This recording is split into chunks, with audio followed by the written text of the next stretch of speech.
Hello guys, welcome to my channel. Have you ever wondered how one of the most deeply entrenched institutions in human history, slavery, finally came to an end?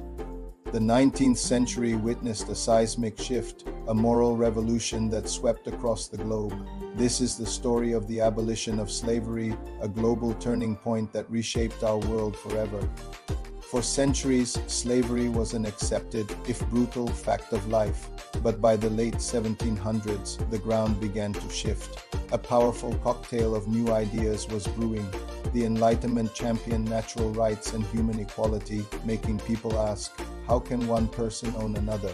At the same time, religious movements like the Quakers and Evangelicals began to condemn slavery as a profound sin. But this wasn't just a movement of intellectuals and preachers. The most powerful force came from the enslaved people themselves. Their constant resistance from outright revolts and daring escapes to everyday acts of defiance sent a clear message. They would not accept bondage. This growing pressure, combined with economic shifts toward industrial capitalism and the first ever mass human rights campaigns, created a perfect storm. Britain, a titan of the transatlantic slave trade, became the first major battleground, led by tireless parliamentary reformers like William Wilberforce and fueled by mass public petitions. The movement gained unstoppable momentum. In 1807, a landmark victory was won. Britain passed the Slave Trade Act, making it illegal for British ships to transport enslaved Africans across the Atlantic. The Royal Navy was even dispatched to patrol the seas and suppress the trade, but this was only the first step. The institution of slavery itself remained legal in Britain's vast empire. The fight continued for another quarter century. Finally, in 1833, the Slavery Abolition Act was passed. This monumental law freed over 800,000 enslaved people across Britain's colonies. It was a historic moment, making Britain the first major empire to abolish slavery outright. However, the victory was deeply flawed. The government paid a staggering £20 million, a fortune at the time, not to the people who had been enslaved, but to the slave owners as compensation for their lost property. The newly freed people received nothing. Across the Atlantic, the United States was on a different, much bloodier path. Here, slavery wasn't just an economic system. It was woven into the very fabric of the southern states. The booming cotton industry, known as King Cotton, depended entirely on slave labor. For decades, political compromises kept the nation from fracturing, and deeply racist ideologies were used to justify the brutal system. But the abolitionist movement in America was growing in power and courage.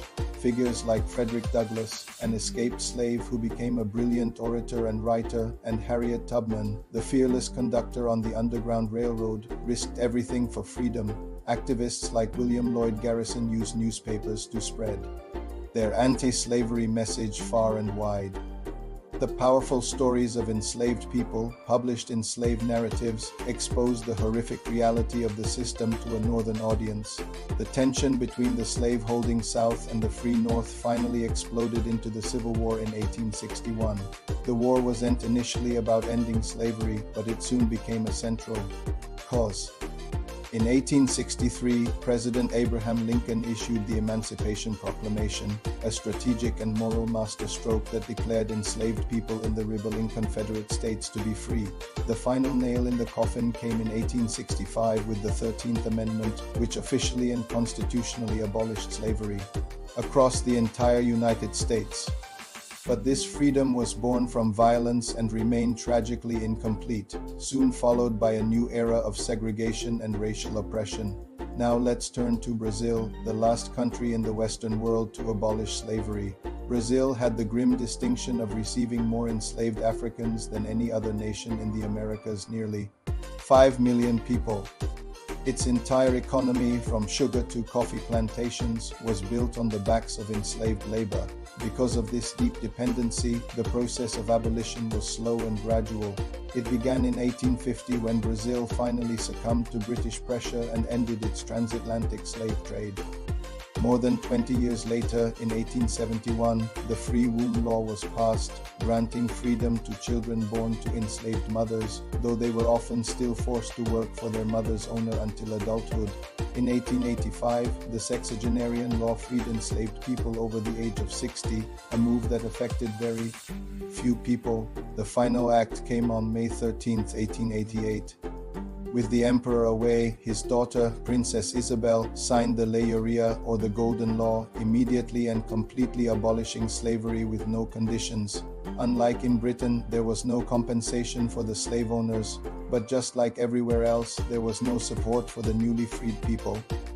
They were cast out into a society that offered them no land, no education, and no resources, leaving a legacy of inequality that Brazil still grapples with today. So why did abolition happen at such different times? In Britain, a combination of strong moral activism and a shift toward an industrial economy made abolition possible by 1833. In the United States, deep economic and political divisions meant that slavery could only be ended through a devastating civil war in 1865. And in Brazil, the elite's extreme economic reliance on slavery delayed its end until 1888. The global abolition of slavery was a monumental achievement. It established the powerful idea that human bondage is fundamentally illegitimate and inspired countless human rights movements that followed. It also triggered a massive economic transformation from slave labor to wage labor. But we must also recognize its unfinished legacy. Abolition ended legal slavery, but it did not end racial hierarchy, economic exploitation, or systemic inequality. The failure to provide land, resources, or reparations to the newly freed people created deep-seated problems that continue to affect societies across the globe. The story of abolition is both a celebration of a profound moral victory and a somber reminder that the fight for true equality and justice is a long and ongoing struggle. It's a crucial part of our shared history that we must never forget. Thanks for watching. If you found this video insightful, please give it a like, subscribe to our channel, and hit the notification bell so you don't miss our next exploration of history. See you next time.